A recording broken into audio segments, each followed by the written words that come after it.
ở đây, em bé ở đây à? Hãy lên lấy quả nhá.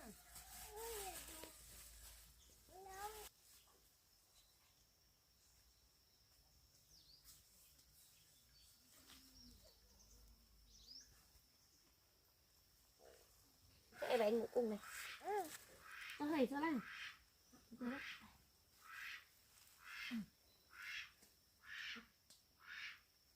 Đấy. À dạ. Ở đây nhá. Mày đi lên lấy, đi lên lấy quả. Đây. Rồi em bé cho kia nào. Nè chú ạ. Đồ em á, này. Đây. Em bé đi lên lấy quả. Chúc em nhá.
Ôi dồi.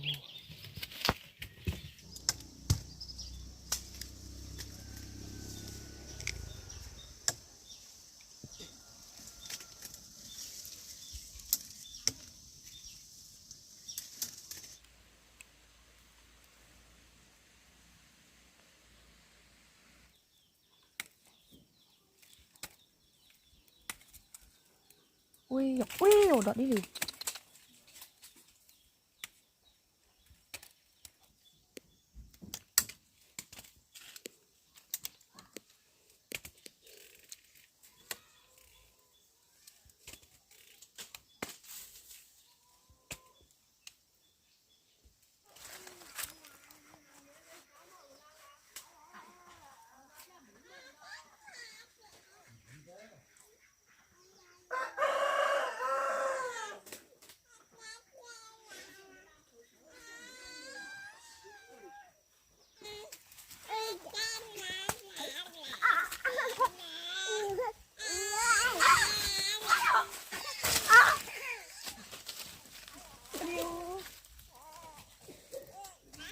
Tại ơi. Đi. Ui, tại ạ. Điều hối đấy, điều. Chết à, gạo ơi. Ôi, sát đi liều. À đuổi. Ô nhà. Ôi dồi, nhặt vào đây. Nhặt vào đây. Ô, hối đi.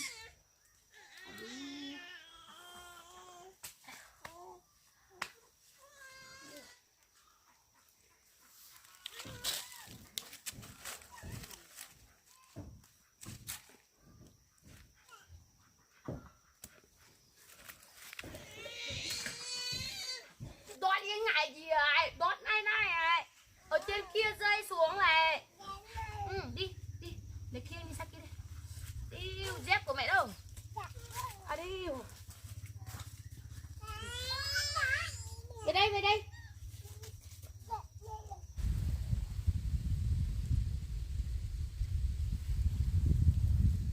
Yêu đỏ ba che muốn tại ơ. À, lỗi. Ta. Mà cả ơi trời ơi. À, đau lưng rồi. Ngắm một phát đau lưng rồi. Đâu sửa đâu. Đi vô cái chân. Gấy á. Này.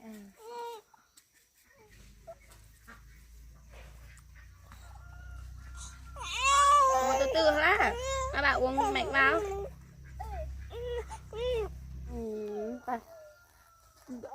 Nối làm cái gì này đấy? Nối. Ôi. Mẹ cái piêu tạp quang này rồi đó, mẹ đột mua cái.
Mày nhịp vô này, có bùa đây, đi lấy túi vào đây, túi ở phía kia, lấy túi đi về. Đi lấy túi đây, mày nhịp. Mở.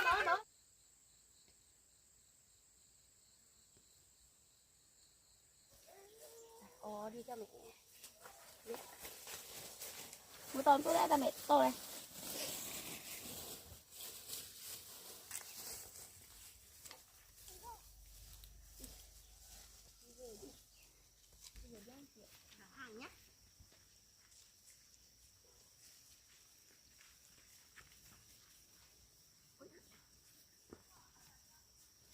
Cho mẹ về không cho.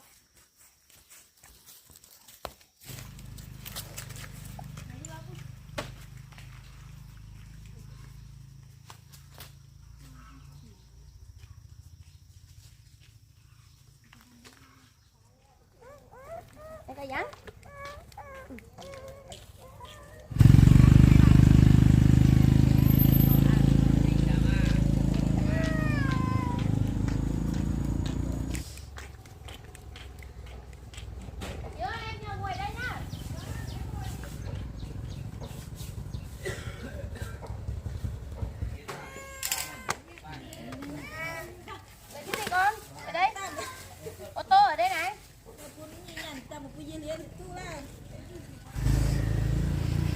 xong mà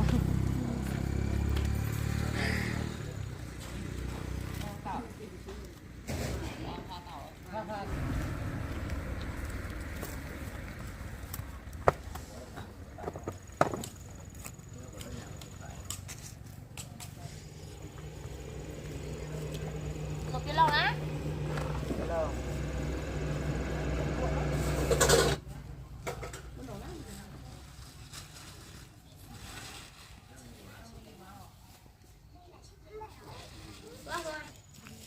Giang cả tức Diệp xin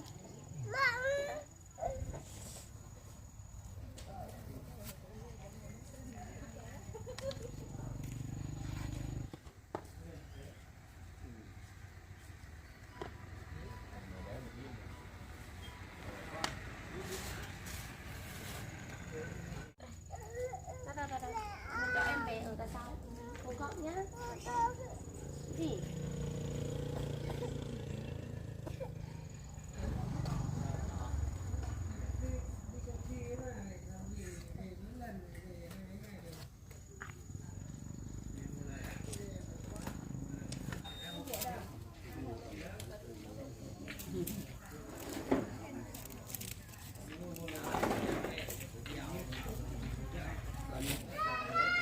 bồm á về đây cái gì ở trong này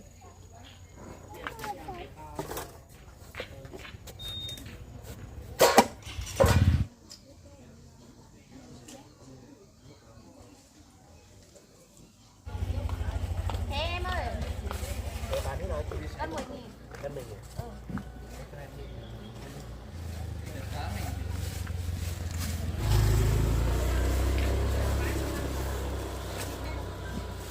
cân à cân gì con làm gì đấy con được đấy 10.000 nhé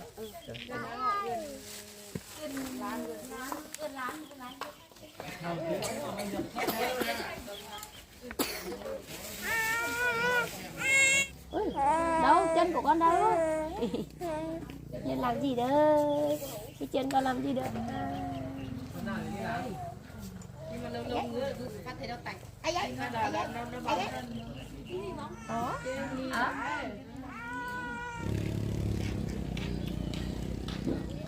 nụ phiếu đó yên ta mày ra chỉ nào súng cho nó lên mấy cỡ này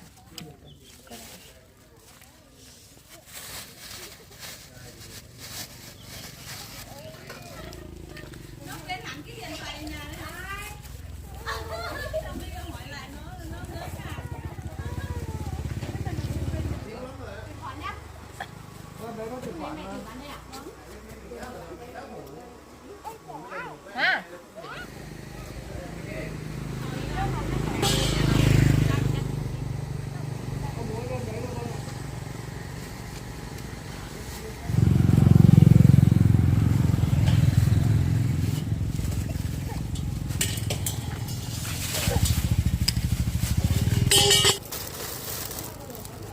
chan Diệp xin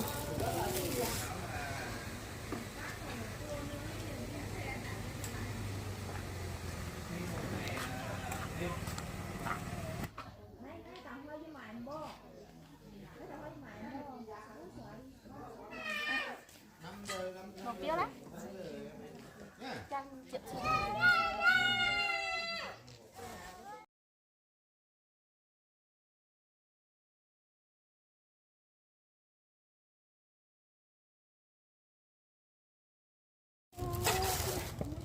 10.000 em ơi.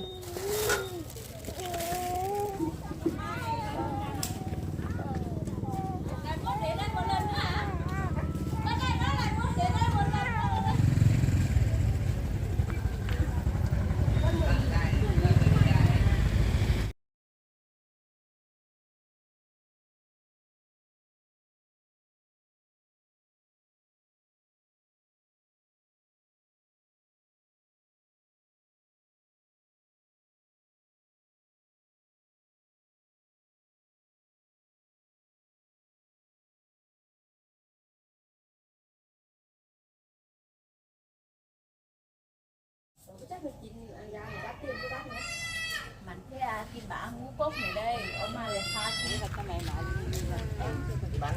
กินได้หรอช่วยน่ะ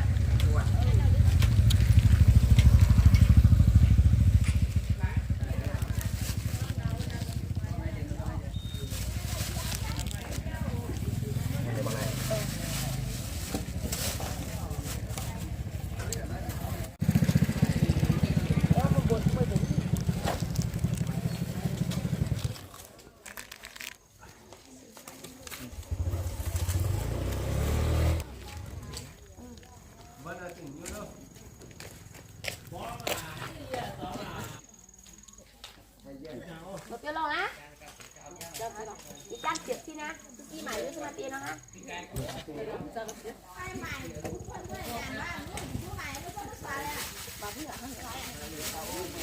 tốt kịp dạo phút chú chi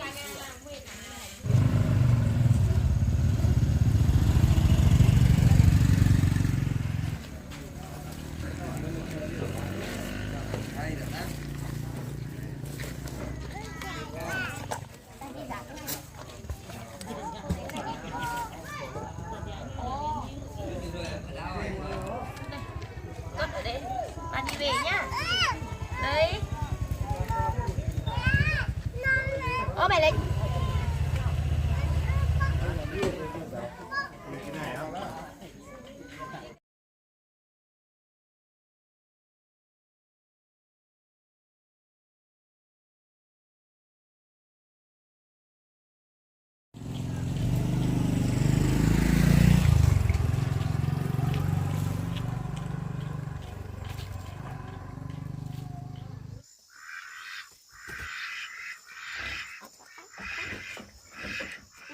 Để đấy. Tiền ở kia lấy nhá. Tiền ở nhà con lấy nhá.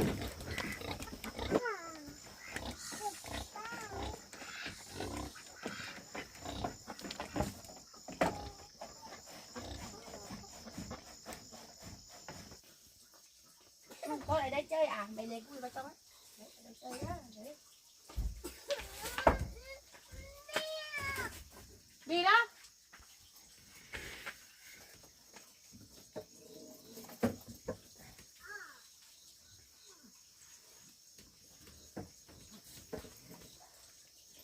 Em ở đây nhá.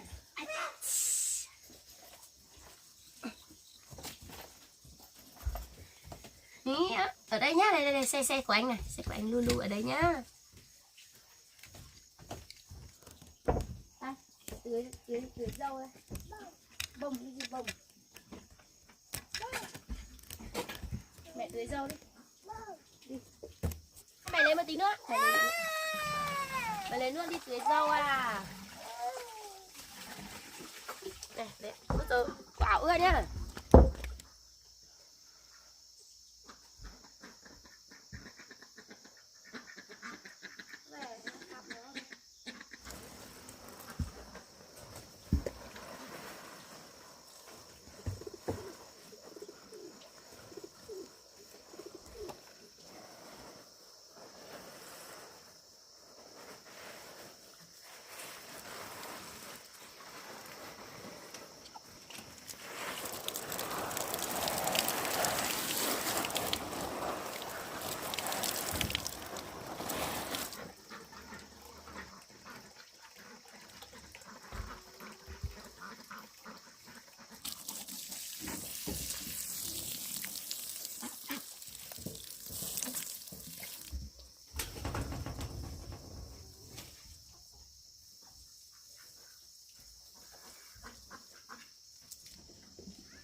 Để cho tôi tôm với con nhỉ nhá.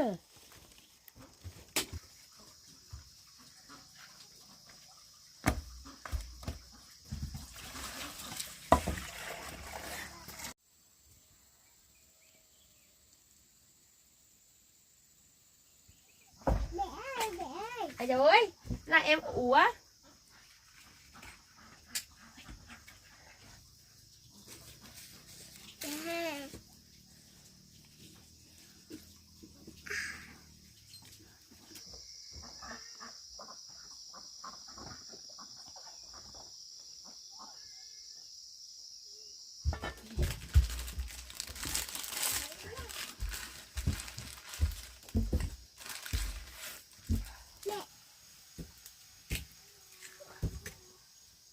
Ôi dồi.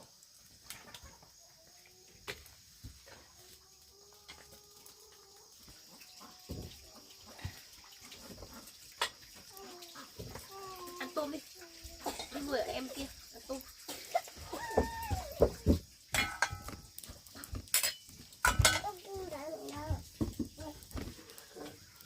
Ăn tôm thôi. Đây về ăn tôm đi. Đi. Đi về đây. Ngồi xuống. Ăn trứng không? Ăn trứng à? Thôi xuống ạ. Ăn. Nhà tôm hết thế. Đấy, nóng. Ui nóng quá ổ. Ôi từ. Ngồi xuống. Cho mày bón này.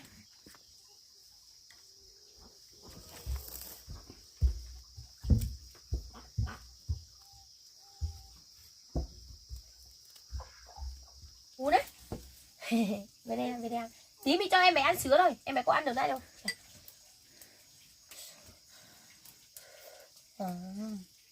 Đi bữa cho sữa em bé ăn nhé. Có ăn bông à. Giỏi quá. Có ăn cái này xong thì tôm xong thì mình cho sữa em bé ăn sữa à. Ui dồi, dài quá nhỉ. Này em ăn đi.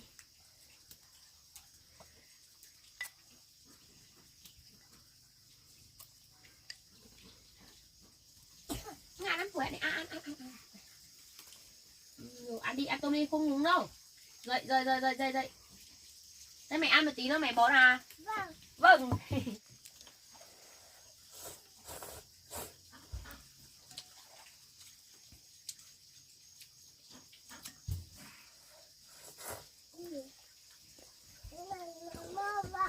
Đó, vậy ăn luôn. Ăn cũng ngon lắm. Út. Dài quá nhỉ. Đấy, được rồi. Ăn đi, không đi nữa. Cho em mua nữa.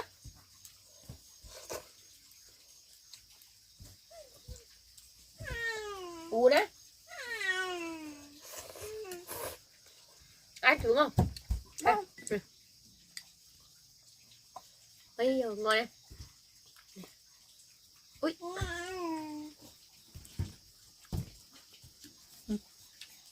À.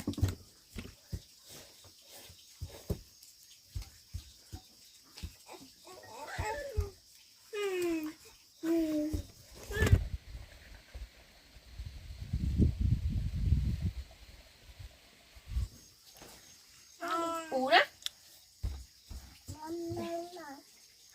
Mầm. À dưới ăn thế này nó lạ. Ui chuột kìa. Ấy da. Đấy, ăn mắm bé. Làm gì đấy?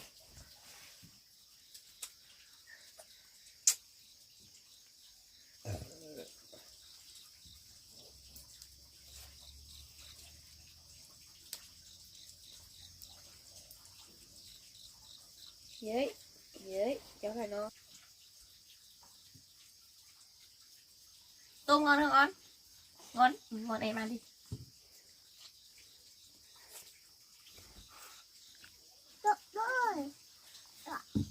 Ăn lá hả? Ú thông đó. Thông. Ồ, em bảo ăn cái nhớ này. Đấy ăn á. Tôm đó, ủ đó. Ăn từ từ thôi nhá. Từ từ thôi nhá. Ngon em.